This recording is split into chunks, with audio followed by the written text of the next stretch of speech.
Hello, and welcome to Season 2, Episode 1 of My Dog Will Eat My Face.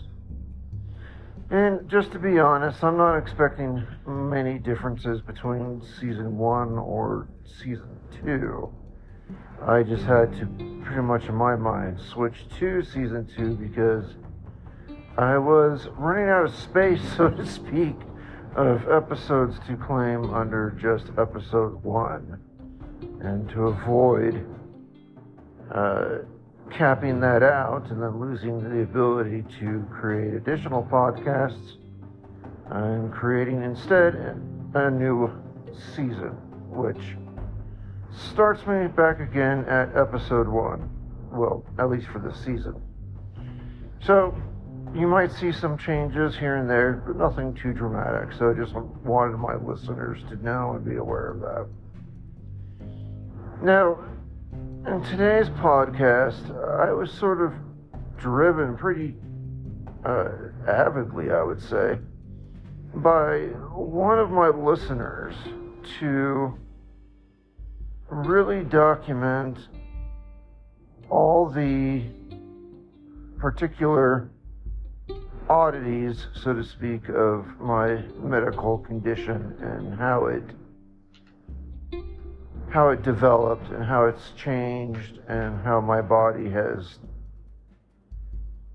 tried to save me from disaster throughout the years, so to speak. And that listener is none other than my father. So I was just on the telephone with him recently, and I kind of got into explaining the whole history of my health. I mean, he's obviously aware of my health, but I got into some details that were more or less kept between me and my doctors, not for any privacy or embarrassment reasons or something like that. There's nothing embarrassing whatsoever. I just really never dived into it when I explained the condition to family members or others who might be interested. So, with that being said, I'll start this new season with that detailed explanation of what the heck happened with me in the first place. Why am I in home hospice care, and why am I dying? And so a lot of my listeners might already know the answers to that, but there are some additional facts and background information here that I plan to share that I don't think I've shared very much in the past, and certainly not in one episode or one description, so to speak, of my condition and the problems with it. So I'm going to try to conquer that goal today. Hopefully it will make my father happy. His note, though, was not just for him, I want to say. He really wanted some of this noted for the future, because he firmly believes, and I do too, that medical science could probably learn a lot from my condition and how it's evolved and what eventually led to my demise. So, with all that being said, and me agreeing with my father that should be somewhere documented, I decided to go ahead and plop it in the first season episode. I found that somewhat appropriate, especially if there's some new listeners in season 2. So that's what we're going to focus on today. And without further ado, I'll get started here in the first segment. Thank you so much.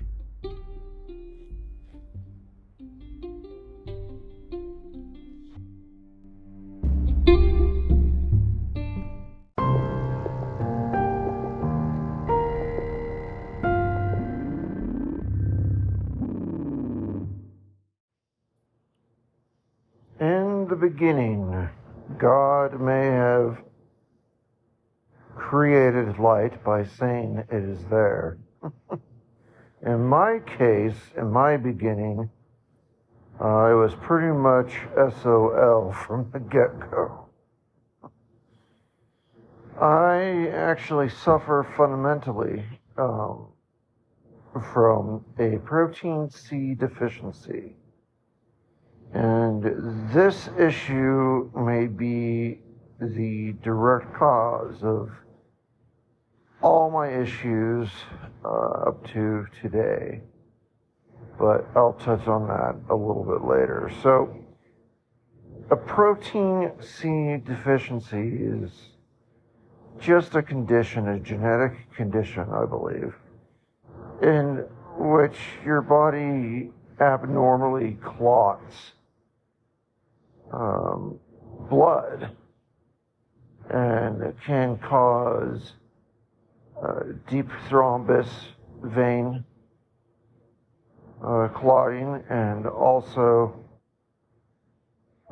in worst case scenarios, cause collusion of major arteries, and in some cases, such severe arteries that, or other blood vessels, that it leads simply to death. Now, they didn't know I was born with a protein C deficiency in the beginning. I just know that now, and I learned about it, golly, maybe 6 or 7 years ago. I learned about the deficiency from my cardiologist. No one else ever tested me for it, but he did.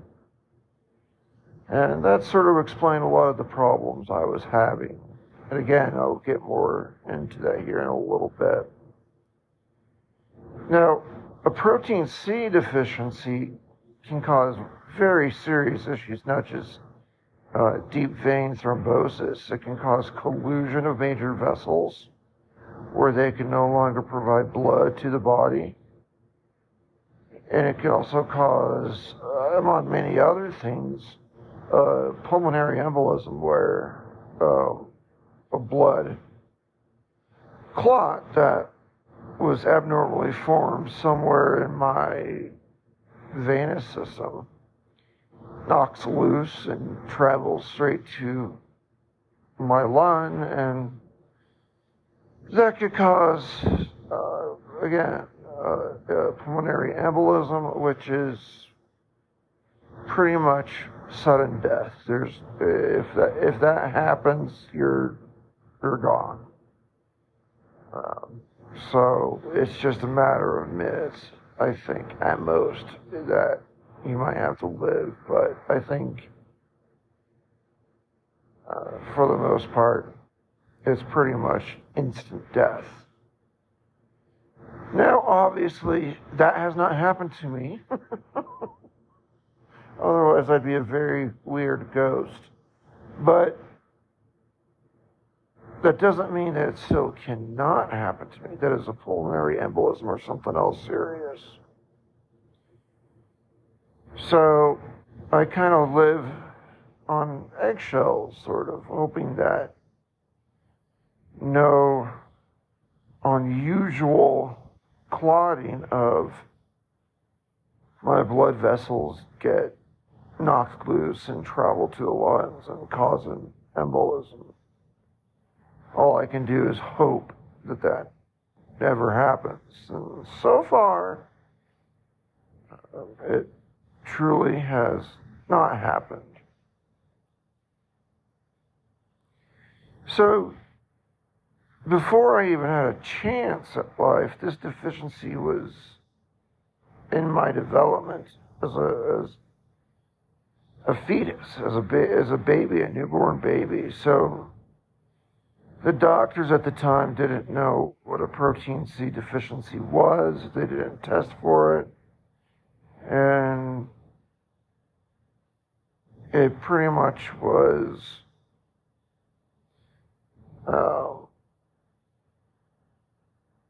not discovered until, like I said, very recently.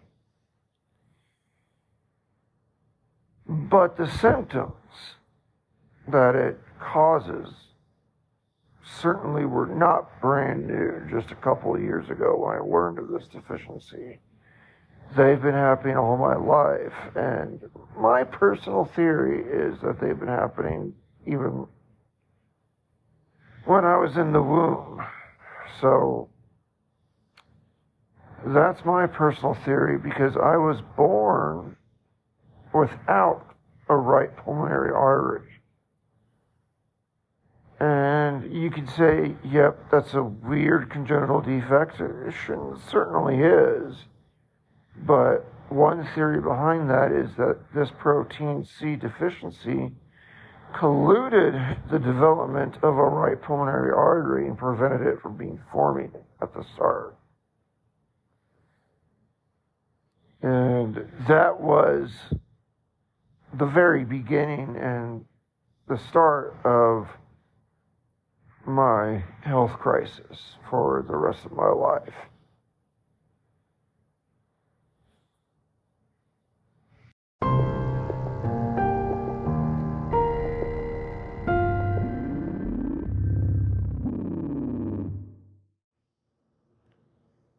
So today I actually have some pretty significant symptoms from this genetic disorder of a protein C deficiency. For one, as I already explained, I think it might be why I was born without a right pulmonary artery. But also, to this day, I have no femoral artery in either leg. And on one side, it's completely missing. And on the other side, it is completely colluded and slowly being reabsorbed by the body. And I kind of wonder that maybe that's what happened to my right pulmonary artery before I was even born. But yeah, anyway, the deficiency is still a major factor in my life, in that it is colluding and destroying blood vessels in my body.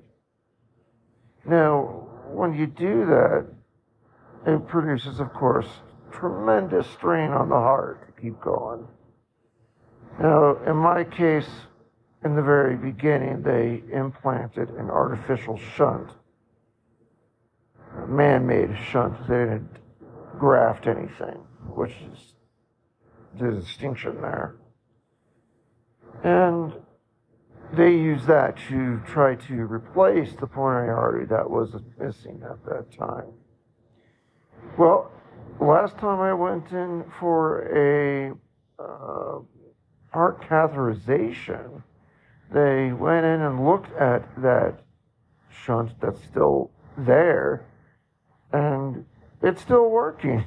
Amazingly, after 43 years, it is still allowing blood to flow through it. But not very much. It was designed and built for a 1-year-old, keep in mind. So, that being said, it is probably not helping all that much. But when they went in, they were hoping they could at least balloon it, maybe, to increase the size and offer some relief, but it was so encrusted. And it's just so old. They felt that if they tried to tamper with it, it would just crack open. And that would cause a severe emergency situation in which I would most likely die on the OR. So, needless to say, they didn't do that. But it's kind of interesting how my body has gone about its way to adapt, actually, to these missing blood vessels in my body. It's actually truly remarkable, frankly. I had the good fortune, at least once, of getting a chemical scan at my cardiologist office to show me where my blood vessels are, what's functioning today, what isn't, could they do an operation to potentially save my life, etc. Well, what they found was actually quite surprising. Basically, in short, my body found a way to try and adapt and save my life. And what it did, and what my cardiologist discovered, and he showed me the pictures, was truly no less than remarkable.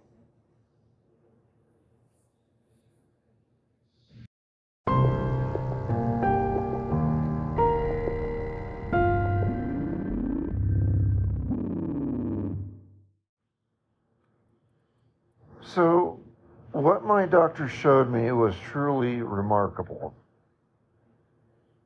What my body had done, due to the lack of blood flow to both the heart and lungs and the legs, actually,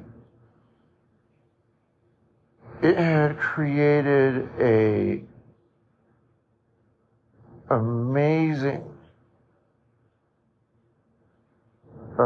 cobweb, for lack of a better word, of peripheral blood vessels. So what that meant is when they did a scan of my blood vessels, they certainly could see, as I said, some of the major arteries missing. But then raised the question, well, why is he walking and why is he still alive? And what my body did is just created additional blood vessels that are completely unique. They don't exist on anyone else. It's just the nature of it. And other people do it too, and theirs is totally unique. So I'm not a special case per se. But it was truly incredible to see basically just a dense mishmash of vessels going every direction. And this was, in the first place, amazing because it did save my life. I don't know how my body managed to do that, to somehow know that it needed to create its own peripheral unique blood vessels to compensate for the ones that have been missing. So that's truly amazing. But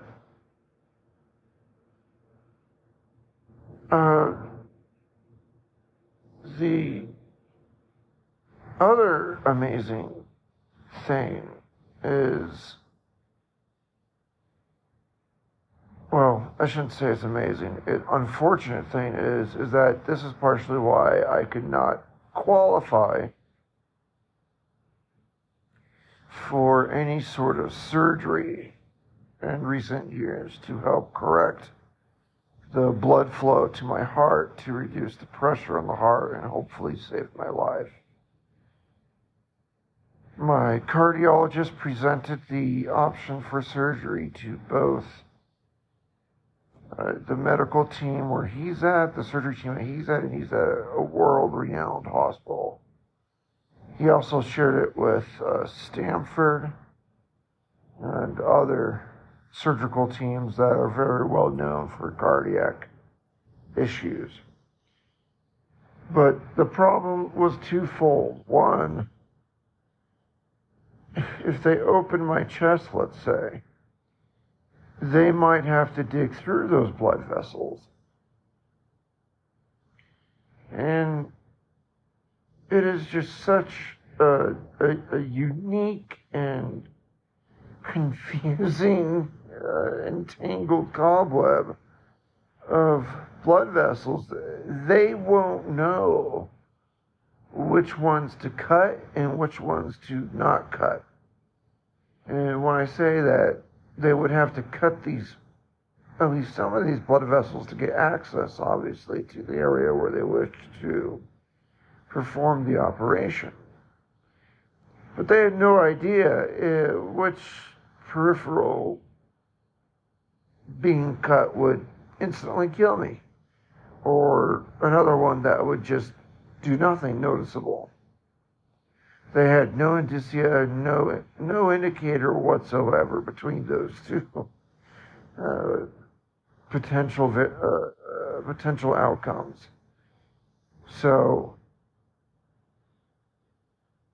because of that, and because the surgical teams also said at this point the pressure is so high in my heart and lungs that it's impossible to do a surgery.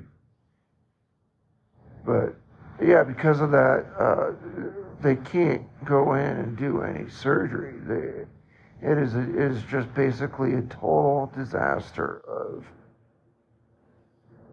cobweb blood vessels that are entirely unique. And I'm not saying that just myself. My cardiologist flatly told me that my anatomy at this point is entirely unique, and it's just confusing as all get out.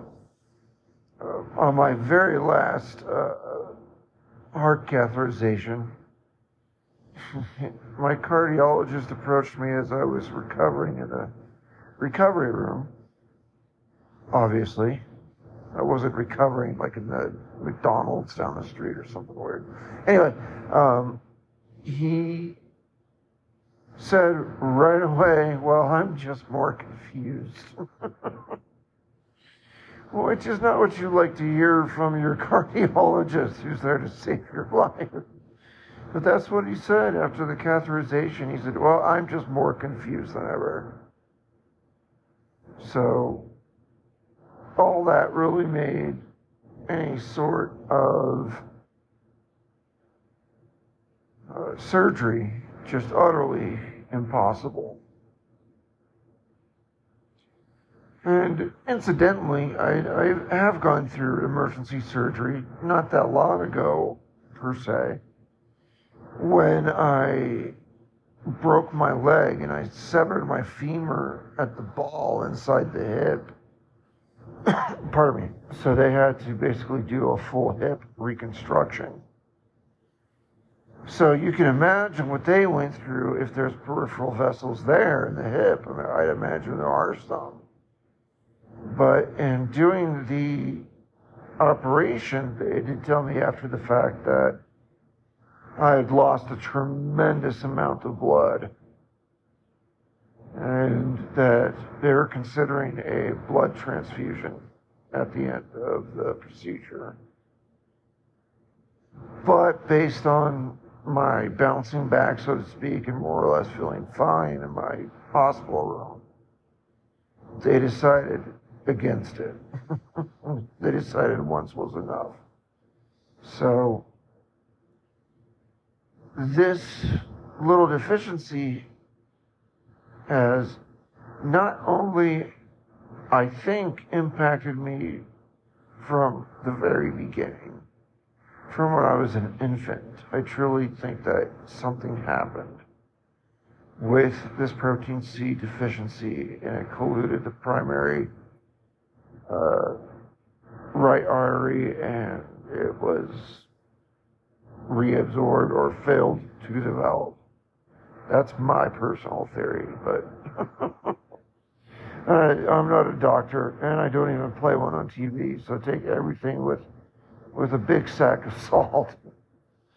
But yeah, anyway, it was it's a certainly unusual case. It was, and it still is, and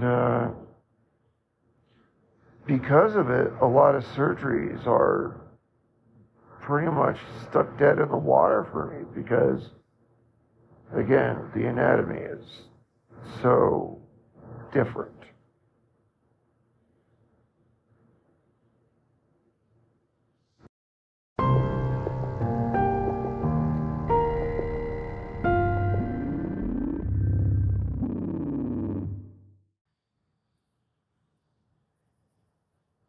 So the symptoms I faced with this protein C deficiency are pretty obvious. I've had a rather lackluster development of my lungs. My lower lobe in both lungs is pretty much useless. My left lung has almost no um, um, oxygen transfer to the heart. It's completely useless. Basically, I'm operating now on only my right lung and have been for probably my whole life, just living off of one lung. But I knew that. I knew I was in dire circumstances ever since I was a little kid. And so that's why I lived my life really hard and made the best of the time I had here on Earth. But before I even get into that, obviously it caused this condition caused a rather troublesome development of my heart, where it is very weak and it is just progressively getting weaker and weaker until where we are today, where it's extremely weak, for lack of a better phrase. I could get into the lab work that's done to determine that and the results I got, but I don't want to bore everyone, so just take me for my word. My heart has been damaged and weakened over 100% since my last blood test, which was maybe a year ago. So that was a good detail of my symptoms there. So the heart's not developed very well. I've had shortness of breath. I could never play in sports. I would always get too winded and tired. And it was just there was just a constant fear, frankly, that any moment I could keel over. I did have that fear as a kid. And, well, to forget about that, I tried to do something else with my time. So, I think that's the secret. If you get terrible news, don't willow or wallow in it. Willow in it. Yes. Don't turn into a tree for it.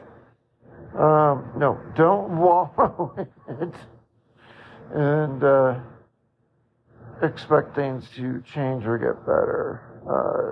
Unfortunately, we have to play the cards we've been given to the best of our abilities. And people, I'm sure, perform way better than me. And I'm sure there's other people that feel the same way about me.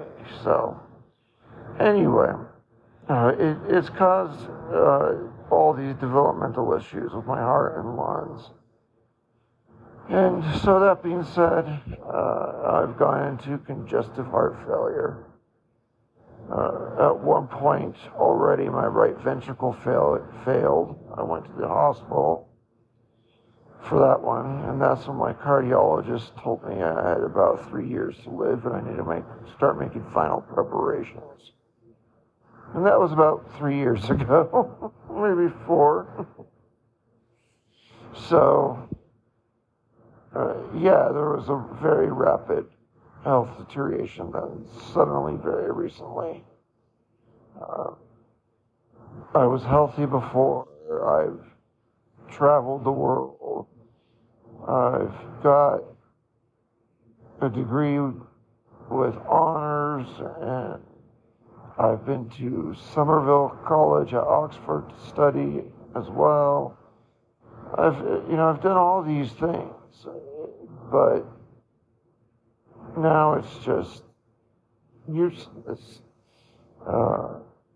which is the downside. I've done all these things, striving to make my life better and good for me in the time that I had, but It's actually caused, I think, an inverted case of depression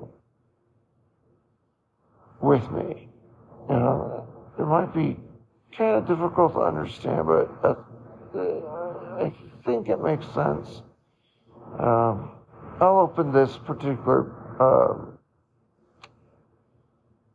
segment to comments from the public on Anchor. You have to go to Anchor to do it. And you can leave comments there if you think differently.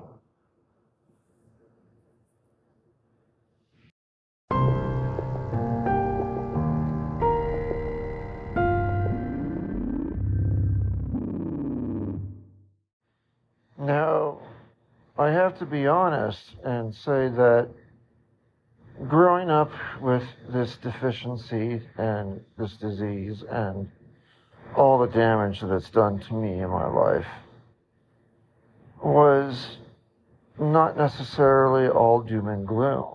I truly did enjoy my life before things just recently got so bad. I've been forced in home hospice care. Up until that point, I truly was enjoying my life and living it to the fullest. And so I'm very thankful for that, for obvious reasons. But I also learned another very important lesson that I want to share here today. I learned that it is of the utmost importance to tell the people you love, be it family, significant other, or friends, that you do love them. And I also think that it is extremely important to give thanks to all those who help you in various things that you might have help with. Be sure to say thank you, and be sure to tell people that they're appreciated for what they do. And I say that because when I was growing up and acutely aware of my own mortality, doing that became very important. Doing those two things became very important because it could very well have been my very last day. But that so too could be said for all of you listeners, whether you like it or not. So I think the lesson that I learned, unfortunately through this disease, which has been terrible, is now in a terminal stage, is something that can be applied to everyone's life. And I think flat out it should be. I think it's very important that people know that they are loved when they're loved, and that they're appreciated when they're appreciated. People need to know that they make a difference in someone's life. And I think it's up to all of us, either ill or healthy, to ensure we do just that, because we just don't know what would be our last day. So treat it as much as you can as your last day, and be sure those around you know that you love them and that you appreciate them in your life. So I was lucky to learn that the hard way, I guess. I'm hoping through this podcast my listeners can learn that the easy way and apply it to their lives, because it's something I think that is indeed sorely missing in our day-to-day life. especially, frankly, in the workplace, because I obviously have a 20-plus career, and there is absolutely not enough of thanks and giving appreciation to others for what they do for you in the workplace. They could be direct reports. They could be other employees in other departments. It could be peers at your same, rank within the organization. It doesn't matter.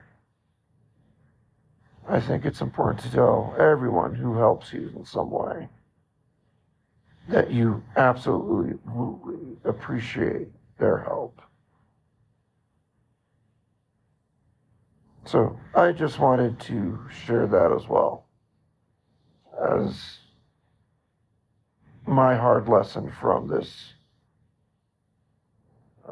terrible disease. And hopefully, again, you can apply it to your life without such a terrible disease forcing you to consider that.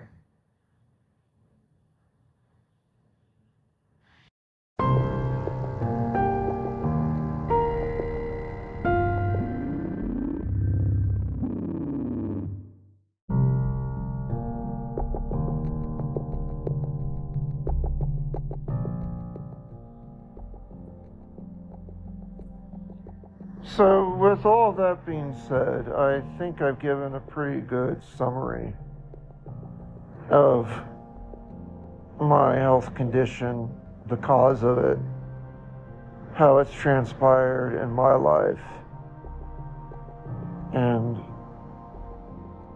what I've been facing through all these years and still today in a final stage, according to my medical professionals.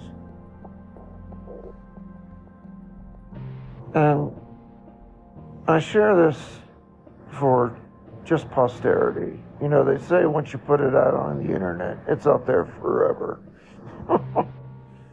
So perhaps someone somewhere, perhaps even you, could learn a little something from what I've shared here, just because of the rarity of the circumstances.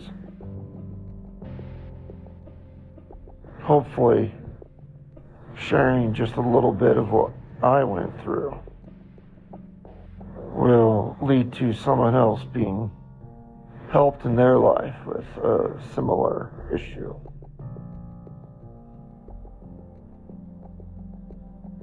So, wow, I just entered puberty. So, with that being said, I will wrap up this week's podcast after my vacation through the holidays. I do hope everyone had a happy new year.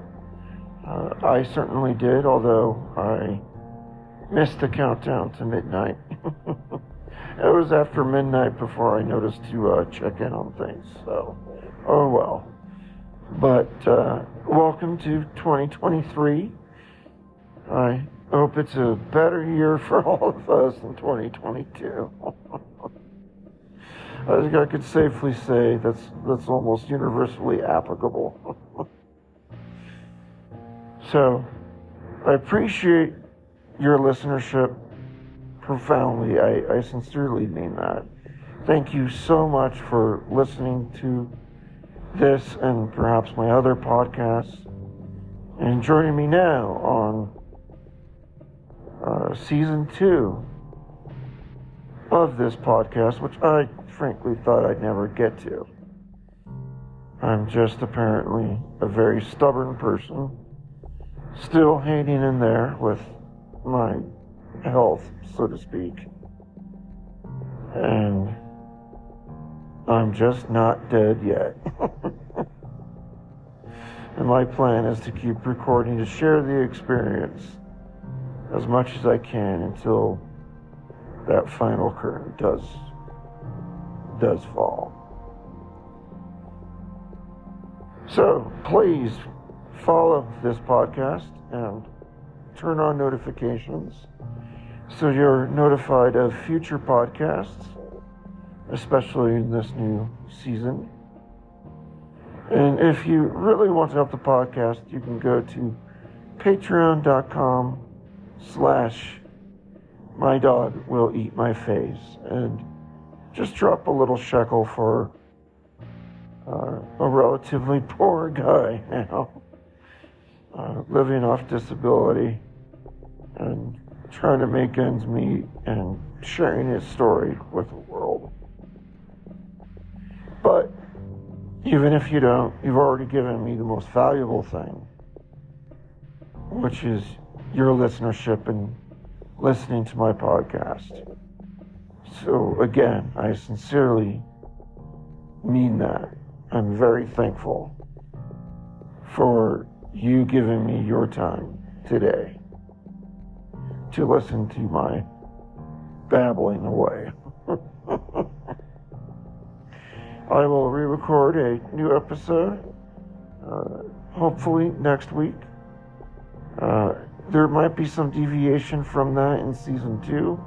I might not stick to exactly a weekly podcast, but try to do it periodically when there is good content and new avenues to explore and share, so that you as the listener doesn't get any filler content, so to speak, that's just being posted because it's due 1 week later, but that you actually do get always consistently solid podcasts with good content that you can enjoy.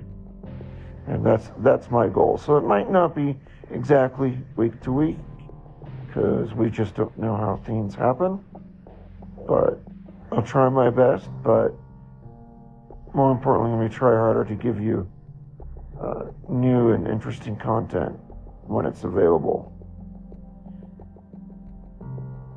And with all that being said, I hope to talk to you again soon, and auf Wiedersehen.